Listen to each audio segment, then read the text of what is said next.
یہاں سے ہم آپ کی ایک نئی کلاس پھر سے شروع کر رہے ہیں، کیونکہ ہم نے آپ کو سمجھایا آریائی زبان کے بارے میں اور اس کی مختصر تاریخ، پھر اسی طرح سے پراکرت اور اپبھرنش کے بارے میں بھی ہم نے بات کر لی ہے۔ اب باری ہے کھڑی بولی کی کہ کھڑی بولی کے اوصاف، یعنی اپبھرنش کے خاتمے کے بعد جب اپبھرنش زبان ختم ہو گئی، جس طرح سے پراکرت زبان جو ہے ختم ہوئی اپبھرنش کے آنے سے، اسی طرح سے اپبھرنش ختم ہو گئی مغربی ہندی کے نام سے جارج ابراہم گریرسن نے دہلی اور نواحِ دہلی کی بولیوں کے لیے بطور ایک لسانی اصطلاح وضع کی ہے، یعنی یہ ایک ٹرم کے طور پر انہوں نے یوز کیا ہے مغربی ہندی کو۔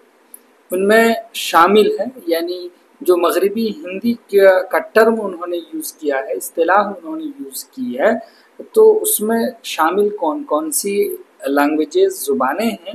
نمبر 1 میں ہے کھڑی بولی، اسی طرح سے نمبر 2 میں ہے ہریانوی یعنی جاٹو اور بانگڑو، نمبر 3 میں ہے برج بھاشا، اسی طرح سے نمبر 4 میں ہے قنوجی، نمبر 5 میں ہے بندیلی، ٹھیک ہے۔ اسی طرح سے آگے اب دیکھیے تو مغربی ہندی کی مذکورہ 5 بولیوں نے ہند آریائی زبانوں کی نہ صرف نمائندگی کی، یعنی یہ ہند آریائی زبانوں کی گویا کہ ریپرزنٹیٹیو رہی ہے، نمائندہ زبان رہی ہے، بلکہ انہی کی بنیادوں پر اردو جیسی بڑی اہم زبان معرض وجود میں آئی۔ دراصل یہ اردو کھڑی بولی کی ہی ترقی یافتہ شکل ہے۔ تو آپ اس طرح سے اگزام کے پوائنٹ آف ویو سے بھی یاد رکھیے گا، اس طرح کھڑی بولی علاقائی اور مغربی ہندی کی اہم بولی ہے۔ یقیناً کھڑی بولی بنیادی طور پر دہلی کے شمال مشرق اور مغربی یوپی کی بولی ہے۔ ایک خاص بات یہ ہے کہ ماہرین لسانیات نے مغربی ہندی کی بولیوں کو 2 گروہ میں تقسیم کر دیں، یعنی جو بھی ماہرین لسانیات ہیں، جو لینگویجز یعنی لنگوسٹک کے جانکار ہیں، تو وہ مغربی ہندی کی بولیوں کو 2 پارٹ میں بانٹ دیتے ہیں، اور یہ بانٹنا ان کا صرف اور صرف صوتی اعتبار سے ہے، یعنی آواز وائس کے اعتبار سے ہے، بولنے کے اعتبار سے ہے۔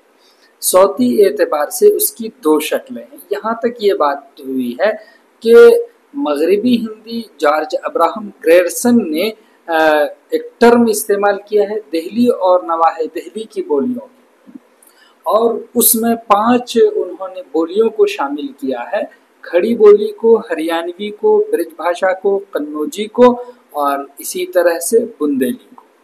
یہ 5 بولیاں ایک نمائندہ زبان ہیں ہند آریائی کی، اور اسی سے کہہ رہے ہیں کہ ایک بڑی اہم زبان نکلی ہے جس کو ہم اردو کہتے ہیں، اور اردو کھڑی بولی کی ترقی یافتہ شکل ہے جس کو انہوں نے مغربی ہندی میں شامل کیا ہے۔ تو بہت اہم بولی ہے، اور کھڑی بولی بولی کہا جاتی تھی دہلی کے شمال مشرق اور مغربی یوپی میں۔ اس کے لیے انہوں نے کہا کہ جو بولیاں آپ نے 5 سنی ہیں، ان کو 2 شکلوں میں صوتی اعتبار سے تقسیم کر دیا ہے، بانٹ دیا ہے۔ پہلی شکل دیکھ لیجئے، طویل مصوتہ ہے آ، اسی طرح سے دوسرا ہے خفیف تو او۔ کھڑی بولی طویل مصوتہ میں آتے ہیں اور ہریانوی اس میں آتا ہے، اسی طرح سے برج بھاشا، قنوجی اور بندیلی آتے ہیں، جبکہ برج بھاشا کو آپ شورسینی کا جو شورسینی اپبھرنش ہے اس کی سچی جانشین بتایا گیا ہے، اور یہ مغربی ہندی کی نمایاں بولیوں میں اس کا شمار ہوتا ہے۔ گیان چند جین نے کھڑی کے حوالے سے متعدد وجہیں بیان کی ہیں۔ پہلی وجہ انہوں نے کیا بیان کی ہے، جیسے او ہے تو کہہ رہے ہیں او کے مقابلے آ کا لہجہ ہونے کی وجہ سے کھڑی کہا گیا ہے، یعنی وجہ تسمیہ بیان کر رہے ہیں۔ نمبر 2 ہے کہ برج بھاشا کے مقابلے کھڑی میں مشدد الفاظ کا رجحان زیادہ ہے، یعنی تشدید والے الفاظ، ڈبل الفاظ زیادہ ہیں۔ اسی طرح سے نمبر 3 ہے کھڑی بولی کھری بولی ہے، यानी साफ सुथरी फसीह बोली है, यानी बहुत अच्छी जुबान है और बोली है, इसी वजह से इसको खड़ी कहा जाता है। चौथा पॉइंट देखिए तो मसऊद हुसैन खान ने लिखा है कि ब्रिज भाषा से इम्तियाज करने के लिए 1803 ईस्वी में लल्लू लाल जी ने एक किताब तसनीफ की और उसमें उन्होंने खड़ी बोली लफ्ज़ का इस्तेमाल किया और ये नाम उन्हीं का दिया हुआ है, यानी खड़ी बोली जो नाम है तो उनका दिया हुआ है। खड़ी बोली के औसाफ मुंदरजा झैल हैं या शॉर्टकट में समझ लीजिए। नंबर 1, खड़ी बोली में मुशद्दद अल्फाज का बकसरत इस्तेमाल मिलता है, यानी बहुत ज़्यादा इस्तेमाल मुशद्दद अल्फाज का मिलता है, तशदीद वाले अल्फाज का मिलता है। तशदीद इस शक्ल की होती है, ये हर्फ और लफ्ज़ पर लगाए जाते हैं। नंबर 2 है, यानी खड़ी बोली में अल्फाज के दरमियान हाई हो तो गिरा दी जाती है। एग्जाम्पल भी हम अभी देंगे। अनफी नफसी आवाज़ें अपनी हाइयत खो देती हैं, जैसे नहीं है, और अगर ये खड़ी बोली में हम बोलेंगे नहीं बोलेंगे, यानी यहाँ पर हा जो आप देख रहे हैं ये हा यहाँ पर नहीं है। इसी तरह से कहाँ है, तो यहाँ देखिए खड़ी बोली जब हम बोलेंगे तो कां, खड़ी बोली में इस तरह से इस्तेमाल करते हैं, ये हा वहाँ उससे गिरा देते हैं वगैरह। इस तरह की मिसालें आपको बहुत सारी मिल जाएंगी। उसके बाद नंबर 3 है, तीसरा पॉइंट कि खड़ी बोली में माकूसी मसम्मते यानी डाल का इस्तेमाल ज़्यादा है। डाल वाले अल्फाज आपको खड़ी बोली में बहुत ज़्यादा मिलेंगे। इसी तरह से चौथा पॉइंट, यानी इस सिलसिले में खड़ी बोली के औसाफ में ये सब आते हैं कि खड़ी बोली में मुसव्वतों को अनफियाने का रुझान आम है। जैसे आप बोलते हैं फातिमा, लेकिन उसमें क्या बोलेंगे फातिमा, यानी अलिफ नून वरना बढ़ गया है। अब ये देखिए नाक से आवाज़ें ज़्यादा निकलती हैं। इसी तरह से नंबर 5 है कि खड़ी बोली में साकिन को मुतहर्रिक करने का रुझान आम है। जो साकिन हुरूफ हैं लिखते हैं उसको वो लोग मुतहर्रिक करके पढ़ते हैं। जैसे हम लोग पढ़ते हैं शक्ल, हम लोग पढ़ते हैं अक्ल, लेकिन उसमें क्या किया जाता है शक्ल और अकल कर दिया जाता है, यानी इसका मतलब है कि मुतहर्रिक करके पढ़ते हैं।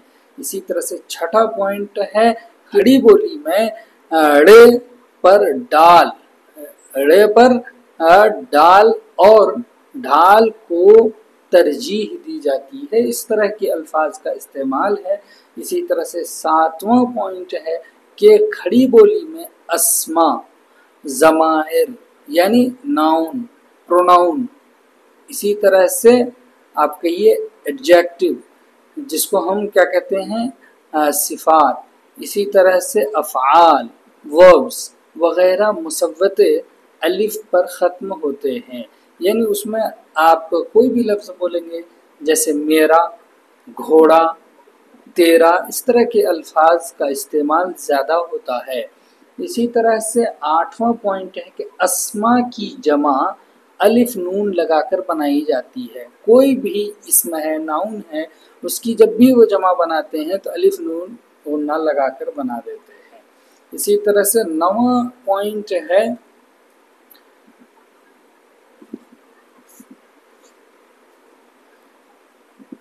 ये समझ लीजिए अच्छी तरह से कि 9वां पॉइंट है इसमें कि खड़ी बोली में ने का इस्तेमाल बेकायदा किया जाता है। हर चीज़ में कायदे के साथ इस्तेमाल करते हैं, यहाँ पर बेकायदा इस्तेमाल करते हैं, उसके लिए कोई कुल्लिया बयान नहीं करते हैं। यानी ये फ़ाइली और मफ़रूली दोनों हालत में आता है। ये ने जो लगाते हैं चाहे हालत फ़ाइली में इस्तेमाल करें या हालत मफ़रूली में, दोनों सूरत में ने का इस्तेमाल करते हैं। जैसे अहमद ने कासिम को मारा, तो यहाँ पर वो लोग इस्तेमाल करते हैं अहमद ने कासिम ने मारा। ये समझ लेते हैं लोग कि किसके मारने की बात हो रही है, और ये खड़ी बोली की खुसूसियत है। 10वां पॉइंट है कि ज़मीर तेरा मेरा की जगह तुझ मुझ का इस्तेमाल मिलता है, किसमें खड़ी बोली में।